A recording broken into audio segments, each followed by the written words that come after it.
600 women walked into these stone walls seeking God. Fewer than half ever walked out. And the ones who did were never the same again. Tonight, the basement is finally opened. Sudden silence. A woman's muffled scream echoes, then cuts dead.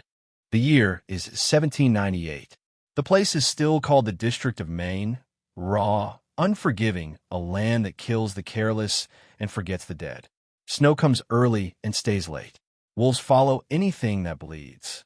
And somewhere 15 miles inland from the salt-crusted village of Millbridge, 3 women arrive with a wagon full of secrets and the coldest eyes anyone has ever seen. Imagine the scene. October. A charcoal sky pressing down on endless pine.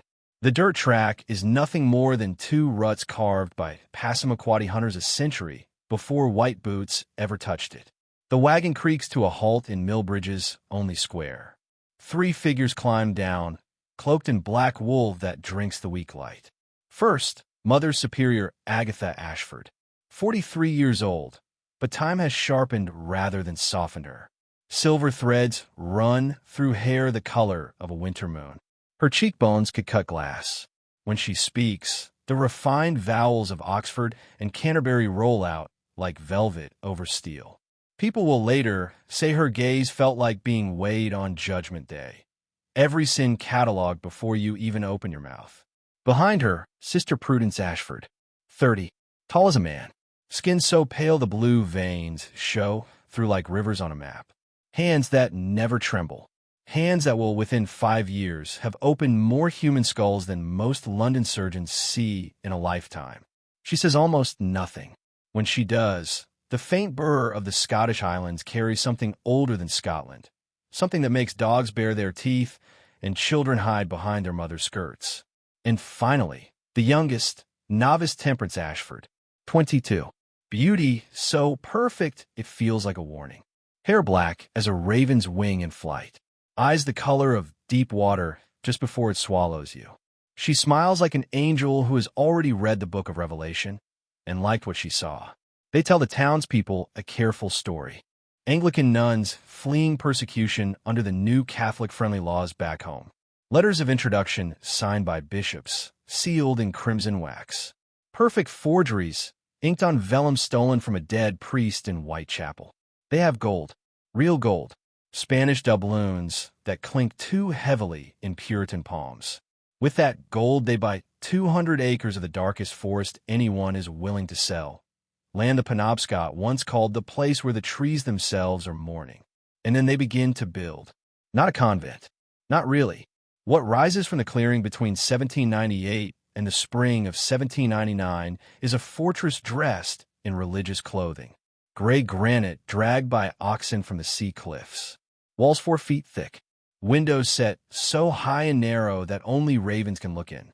Doors of oak and iron that close like the jaws of something ancient and hungry. And beneath it all, an entire subterranean level that requires blasting through bedrock and shoring with ship's timbers. The workmen whisper. They joke nervously about dungeons and inquisition cells. Mother Agatha only smiles that serene, terrible smile and says, "True repentance requires containment. The soul cannot heal if the flesh keeps running back to its sins." They believe her, because believing her is easier than asking what the drainage channels are for.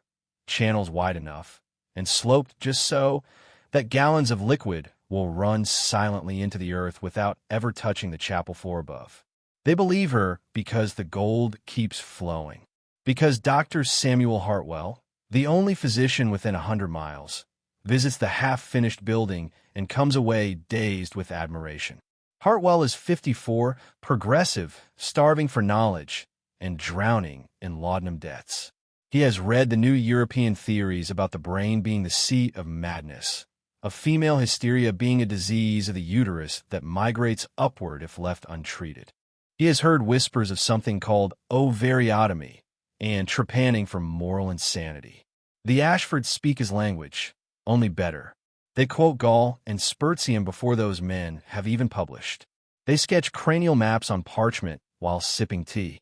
They let him hold instruments he has never seen, trephines with diamond-sharp crowns, probes of tempered steel no thicker than a knitting needle, delicate spoons for lifting out offending tissue. In private, Agatha makes him an offer. Refer the difficult cases, the daughters who read Voltaire, the wives who refuse the marriage bed, the girls who dance barefoot at revival meetings and claim to speak in tongues. Send them here. In return, money, medical supplies diverted from Boston, and, most precious, detailed observations no university will ever allow him to publish. Hartwell signs nothing. He simply begins sending carriages up the forest road. Word spreads like blood and water. By 1801, the Convent of Eternal Tears, they chose the name themselves, is famous across New England. Desperate fathers pay 20 pieces of silver for a single month of treatment, 50 for 3 months, 100 for what the sisters call complete and permanent reformation. And the women arrive. Some come shackled in the back of wagons, sedated with laudanum. Some walk through the gates willingly, clutching Bibles, believing they are broken and these holy women will mend them. Some are carried, catatonic, after childbirth that left them ruined in mind. Some are dragged by husbands who cannot bear another public humiliation. Inside, the chapel is beautiful. Candlelight flickers on saints with downcast eyes. The air smells of frankincense and lye soap. The sisters move like black swans, silent, graceful, lethal. But beneath the chapel lies the theater. That is what they call it, in Latin, Theatrum Anatomiae Moralis. A perfect circle of stone, 25 feet across. A sloped floor that drains to a central iron grate. Oil lamps and iron sconces that can be raised or lowered to create pools of surgical brilliance or caves of shadow.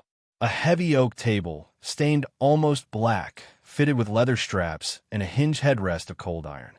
On the walls, shelves of glass jars. Some hold botanical specimens. Some hold things that float in yellow alcohol and have no names in polite company. And in the center of it all, Sister Prudence, gloved now, masked, eyes shining with something that might be scientific passion or might be the oldest hunger in the world, lifts the trephine. The first cut is always the skull. A circle the size of a silver dollar, sawed with steady, practiced strokes while Temperance holds the patient's head and whispers the 51st psalm in a voice sweet enough to rot teeth. Have mercy on me, O God. Wash me, and I shall be whiter than snow. They are not trying to kill. Not usually. Death is wasteful. They are trying to cure. To find the exact spot where defiance lives. Where lust lives. Where the refusal to bow the head and close the mouth is born. They have a map. Hand-drawn on vellum. Regions labeled in Agatha's elegant copperplate. Seat of filial obedience. Center of conjugal submission. Locus of religious doubt. When the circle of bone is lifted free, still attached by a hinge of periosteum so it can be replaced like a lid, Prudence slides the probe. Slowly, millimeter by millimeter. Watching the eyes of the woman on the table for the sudden softening that means success. Sometimes the patient screams until blood vessels burst in her eyes. Sometimes she only whimpers, already half gone. Sometimes, when the probe finds exactly the right bundle of fibers, she simply stops. Stops fighting. Stops speaking unless spoken to. Stops reading. Stops dreaming. Temperance catches the blood in porcelain basins and hums hymns older than Christianity. Above, in the chapel, Mother Agatha kneels before the altar and prays for every soul they are saving. Her rosary beads are carved from human finger bones, polished smooth, clicking softly as she counts. And the forest keeps their secret, because out here, no one can hear you scream. Not in 1798, not in 1803, when young Thomas Brewster, half frozen, tracking a wounded buck through moonlight on snow, hears something that is not wolves. He hears a sound that crawls inside the skull and lays eggs.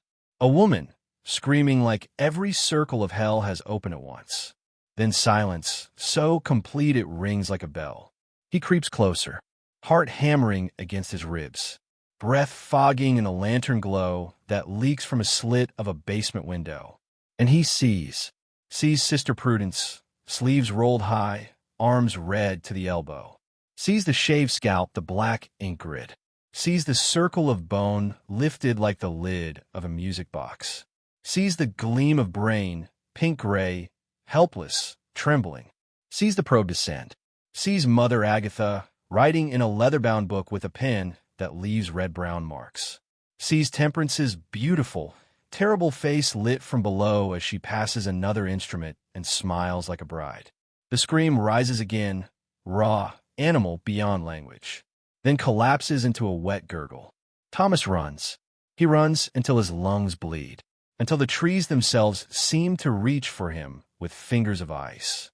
And when he reaches Millbridge at dawn, babbling about surgeons and torture and nuns who are not nuns, the town elders do what towns have always done when the truth is too expensive.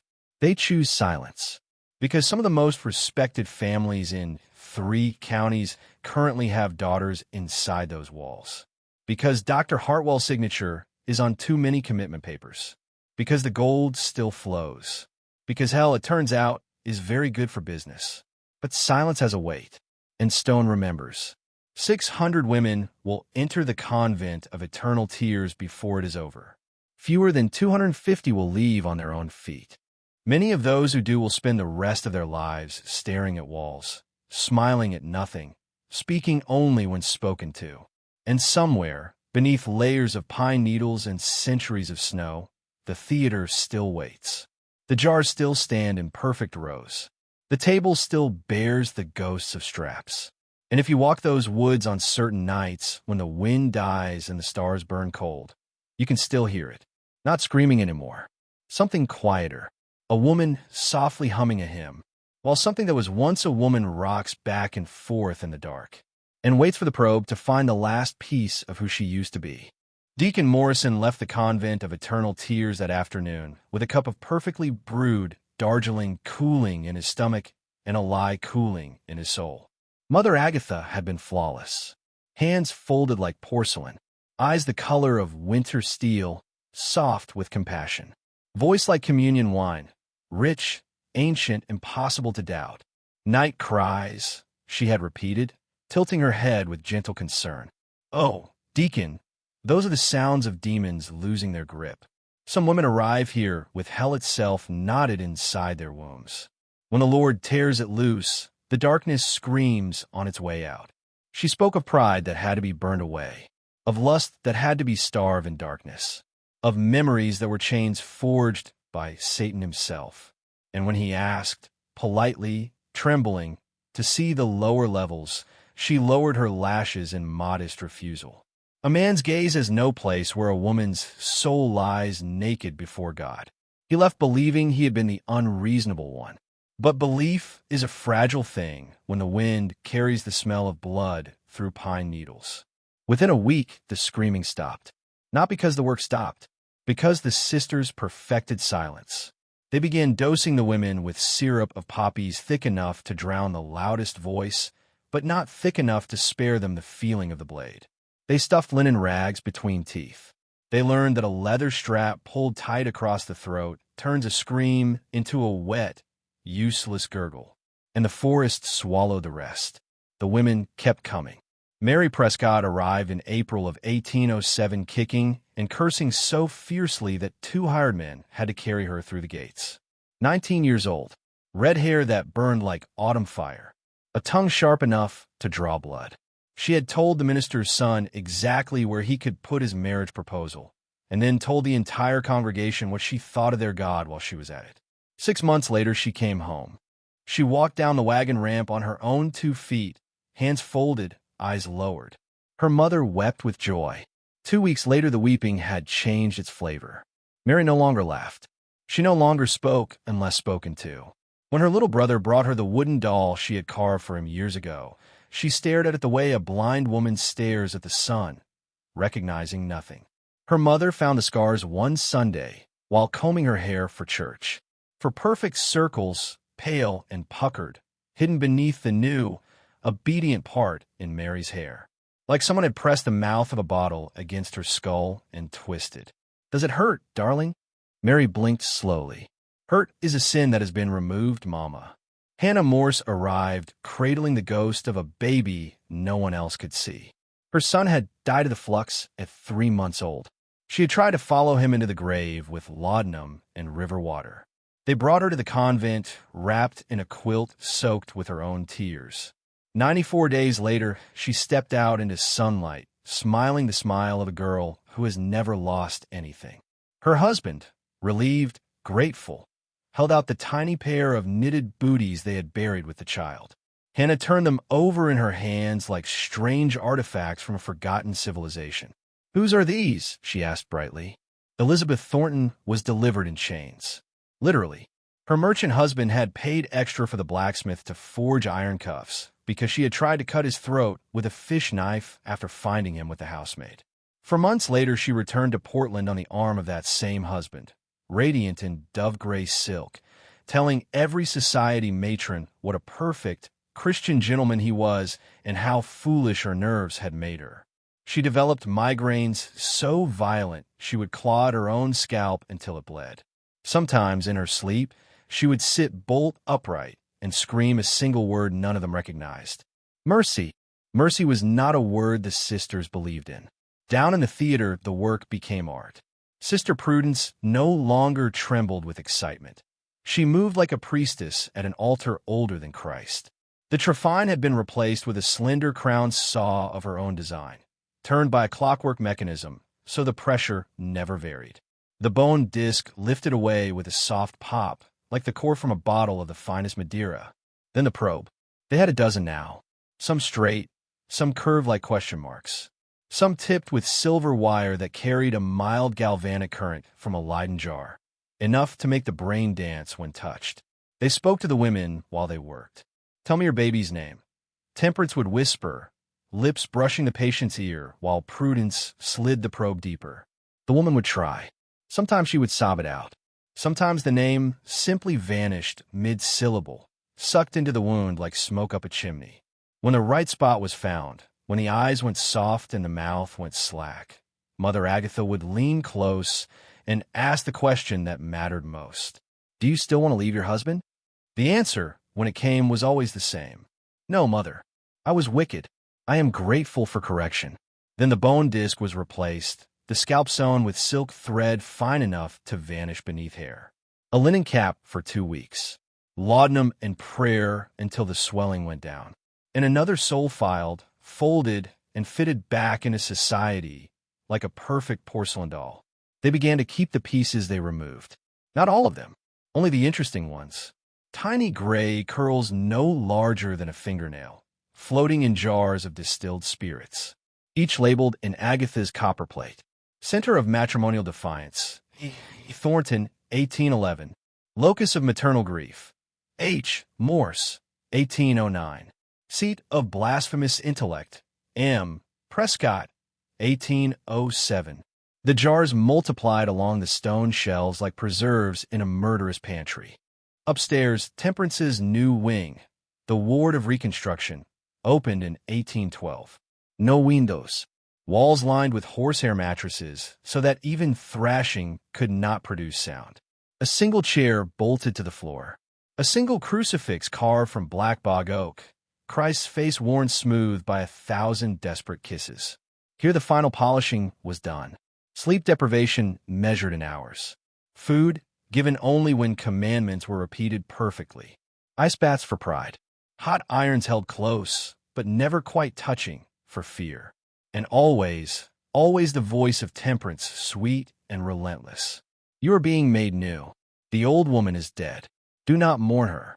Some women begged to stay forever.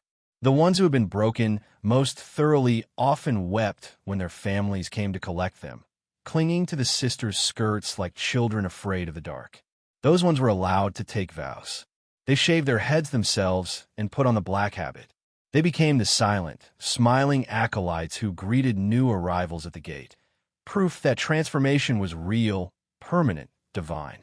By 1815, the Convent of Eternal Tears was receiving correspondence from Vienna, Edinburgh, Paris. Parcels wrapped in oilskin arrived by ship. New texts by Gall and Spurzheim annotated in the margins by unseen hands. Instruments of mirrored steel, chemicals with names no frontier postmaster could pronounce.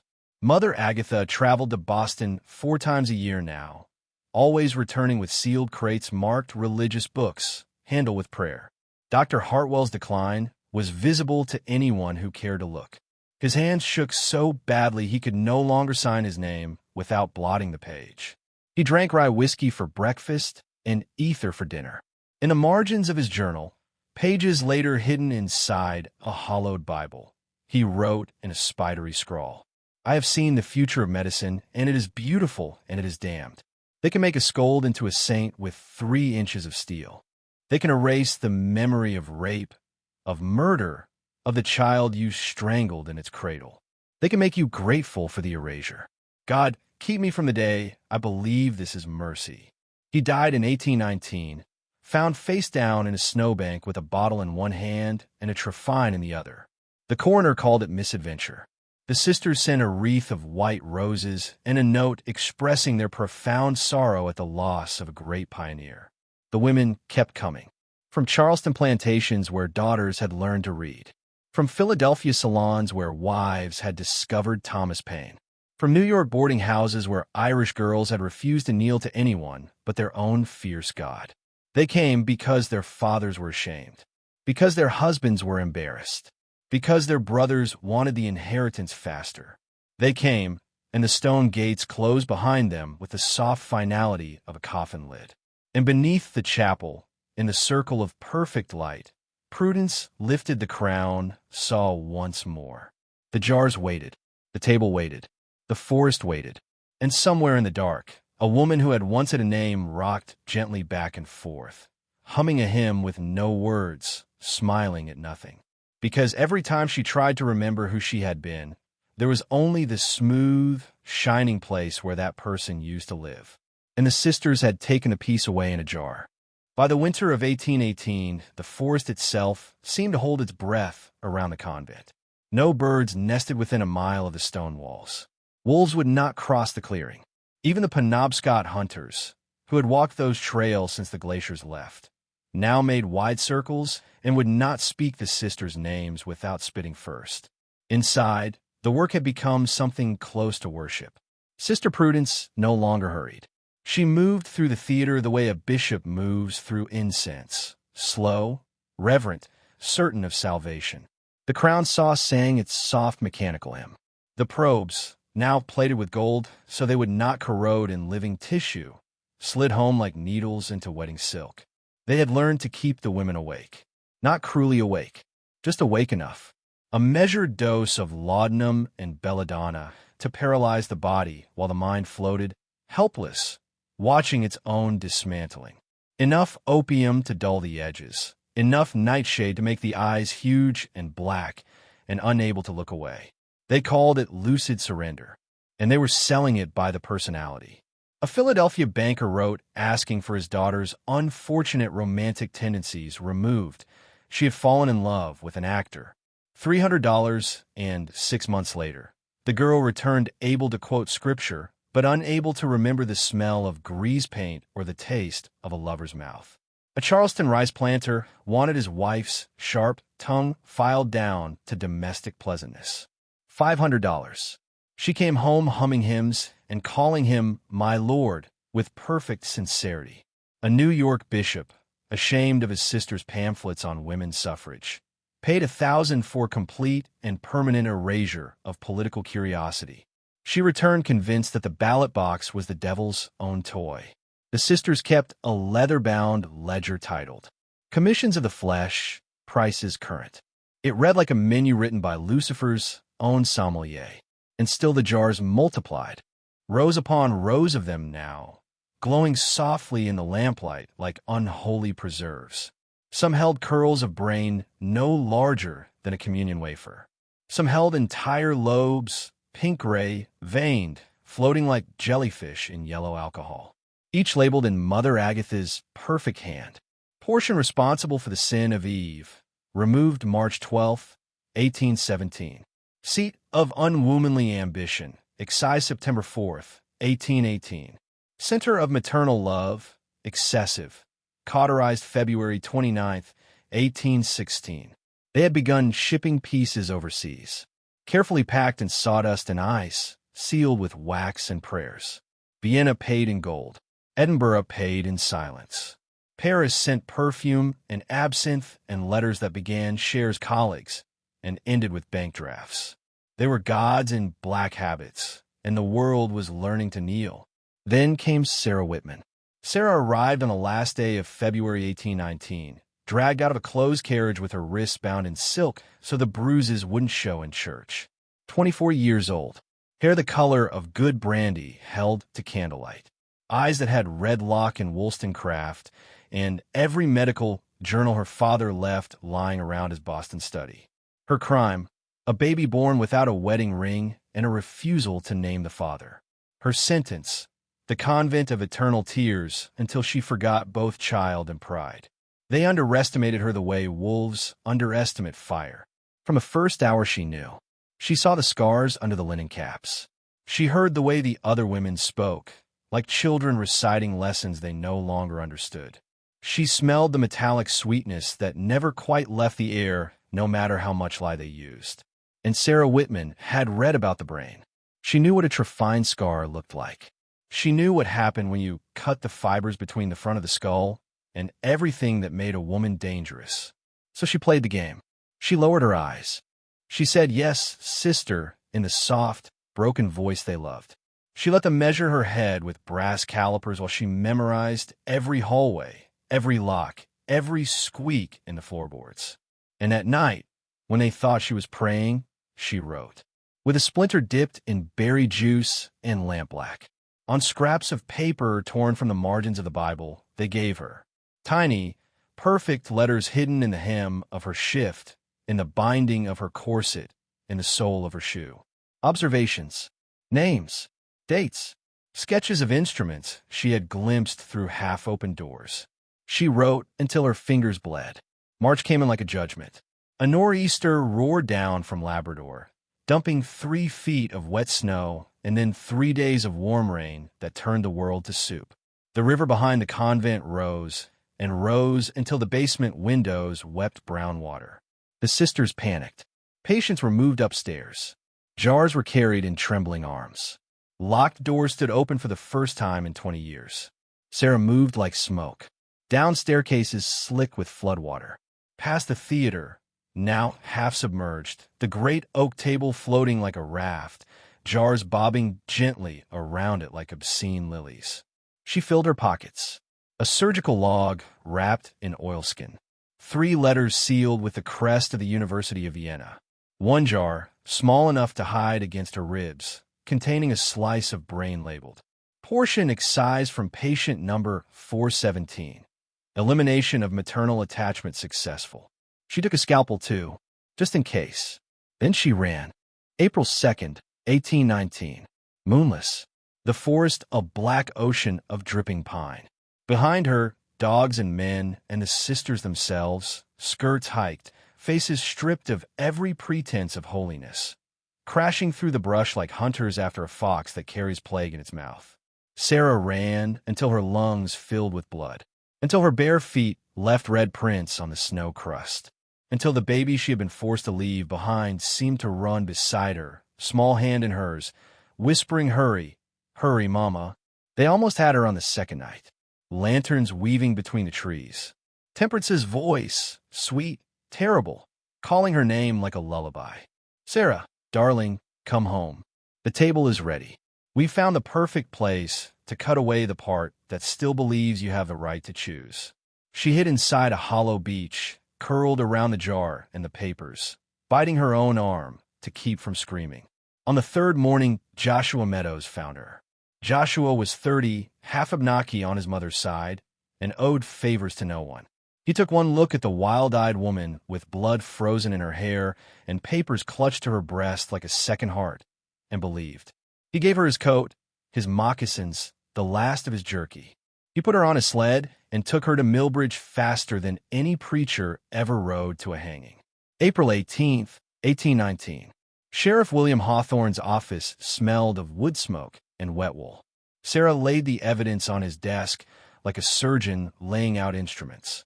The surgical log, 200 pages of dates, incisions, outcomes. Entry after entry written in Prudence's neat, slanted hand. Patient number 398, Margaret Fowler. Preoperative. Compulsive reading. Quotation of Mary Wollstonecraft. Procedure. Bilateral frontal lobotomy. 3.7 centimeters depth. Postoperative day 7. Patient unable to recall title of any book previously read. Domestic compliance 100%. Deemed suitable for marriage. The letters, signed by men whose names still hang on university buildings. Requests for further specimens demonstrating elimination of female sexual volition. Bank drafts for amounts that could have bought half of Maine. In the jar. Hawthorne opened it with shaking hands. The slice of brain inside was small, delicate, the exact color of a mourning dove's breast. The label, in Agatha's copperplate, read, Excised March 3rd, 1819 from patient number 429, Miss Wittmann, scheduled. Region believed responsible for maternal bonding and defiance of paternal authority. Reserved for comparative study. Sarah met the sheriff's eyes. That was supposed to be mine, she whispered. They were coming for me at dawn. For a long moment, the only sound was the ticking of the stove and the soft slap of water against the jar as the specimen rocked in its bath. Then Hawthorne stood up, buckled on his pistol, and said the words the forest had been waiting 21 years to hear. Round up every man with a badge or a conscience. We're going to open that convent like a rotten tooth. Outside, the April wind rose and rattled the windows, almost like distant screaming finally given permission to be heard. May 20th, 1819. Dawn over the Maine forest was the color of a fresh bruise. 15 armed men rode up the old hunting trail with Sheriff Hawthorne at their head. They expected resistance. They expected screams. They expected anything except the silence that greeted them. The great oak doors stood open like the jaws of a dead thing. No smoke rose from the chimneys. No bell tolled. Only the wind moving through empty corridors, carrying a smell the men would never forget. Carbolic, iron, and something sweetly rotten, like lilies left too long in a sick room. Inside, the convent was a museum of abandonment. Beds stripped, crucifixes torn from walls and smashed. In the chapel, the giant wooden Christ had been hacked from his cross and lay face down in a puddle of candle wax and blood. Someone had driven a trephine through the carved forehead, as if even God needed correction. But it was below, in the theater, that the world cracked open. The flood had receded, leaving behind a skin of brown water and horrors too heavy to float. The oak table still stood in the center, straps hanging like dead vines. The iron grate in the floor was clogged with hair, long, dark hanks that had once belonged to living women. Oil lamps had burned out mid-procedure, wax frozen in mid-drip, as though time itself had been murdered. And the jars, hundreds of them, some shattered, their contents spilled across the stone like pale, obscene jellyfish. Others intact, ranked in perfect rows, glowing in the lantern light like a cathedral of bottled souls. Each label written in Mother Agatha's perfect copperplate. Seat of unfilial disobedience. Patient 312, 1814. Center of forbidden knowledge. Excised 1809. Locus of maternal love. Excessive.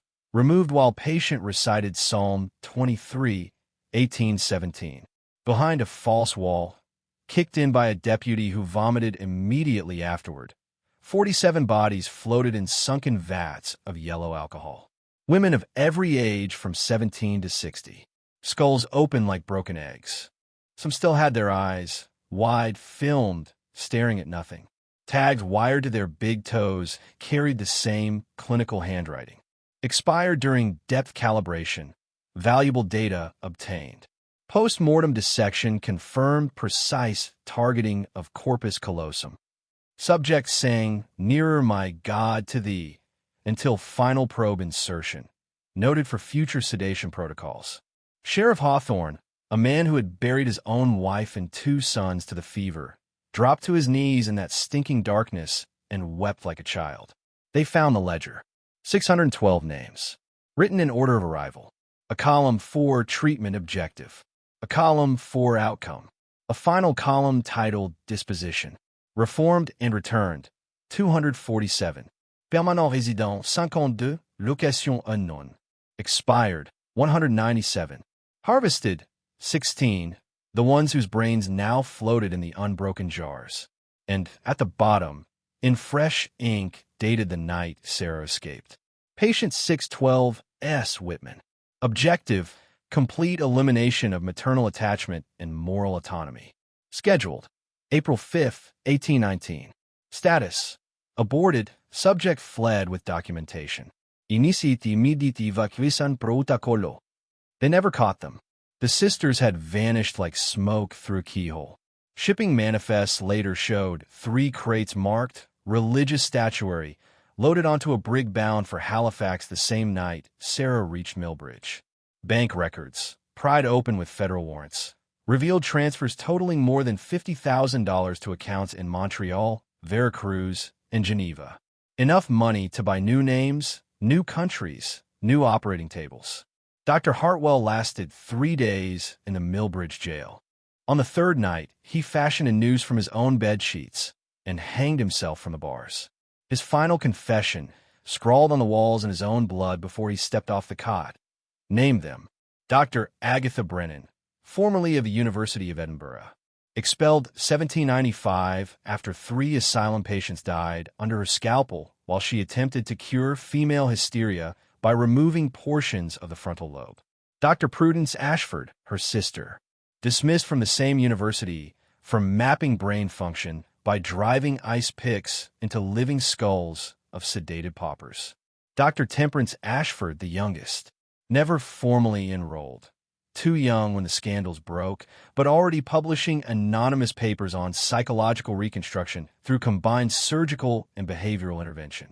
They had fled Britain 1 step ahead of the noose, forged Anglican orders in a Whitechapel print shop, and sailed for America with crates of instruments and a hunger no ocean could drown.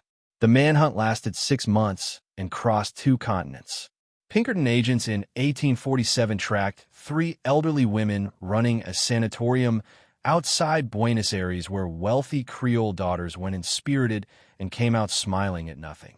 By the time the agents arrived, the building had burned and the women were gone. In 1856, a French neurologist swore he treated an elegant Parisienne called Madame Angélie de la Croix, who kept a locked cabinet of preserved brain specimens and spoke fluent English with a refined Edinburgh accent. When the police came, the cabinet was empty and the woman had vanished, leaving behind only a single jar labeled, in perfect copperplate, for the advancement of knowledge, AB 1856 inch. They were never brought to justice, but their work lived on. Because the documents the sisters couldn't carry, thousands of pages of surgical notes, anatomical drawings, behavioral observations, were quietly crated up by federal marshals and shipped to Washington, sealed for 100 years. And then, in the 1930s, a young Portuguese neurologist named Agatha Brennan opened those crates. He read the Ashford procedures. He read the precise angles, the depth calculations, the before and after personality charts. He read about the ice pick through the eye socket that left no visible scar. And in 1936, he performed the first modern lobotomy. He called it a revolution. He won the Nobel Prize in 1949. The Convent of Eternal Tears burned to the ground in October 1819. The men of Millbridge did it themselves, with kerosene and grief and 21 years of guilty silence. They say the flames burned blue from the alcohol in the cellar. They say if you ride past the clearing on certain nights, you can still smell carbolic on the wind. Sarah Wittmann lived until 1863. She moved west, taught school under the name Sarah Meadows, marrying Joshua in a quiet ceremony no one from Boston attended. She never had another child. Every year on April 5th, she locked her doors and would not speak, not even her husband. Before she died, she wrote a memoir. 1 copy only, sealed with red wax and the words, "For the women whose names were taken from them." The memoir surfaced in 1924 when her granddaughter opened the trunk in the attic. It is locked now in a university archive that still refuses public access. But parts have leaked, and those parts read like scripture from hell. The last page is only 7 words, written in a hand that never stopped shaking. They did not kill us all. Remember. So we remember. We remember that science without a soul is just another word for damnation. We remember that society will trade its daughters for the illusion of order. We remember that some knowledge is purchased with screams, and once purchased, is never given back. And somewhere, maybe in a quiet clinic in Switzerland, maybe in a locked wing of some gleaming research hospital, there's a shelf. On that shelf sits a jar. Inside floats a pale curl of brain, perfectly preserved, perfectly labeled. And the label still reads, in perfect copperplate handwriting that has not aged a day, for the advancement of knowledge. Do not open until she forgets who she was. The Convent of Eternal Tears is gone, but the tears are eternal, and they have not stopped falling. Screen fades to black. A single line appears in white. In memory of the 612. You are never forgotten.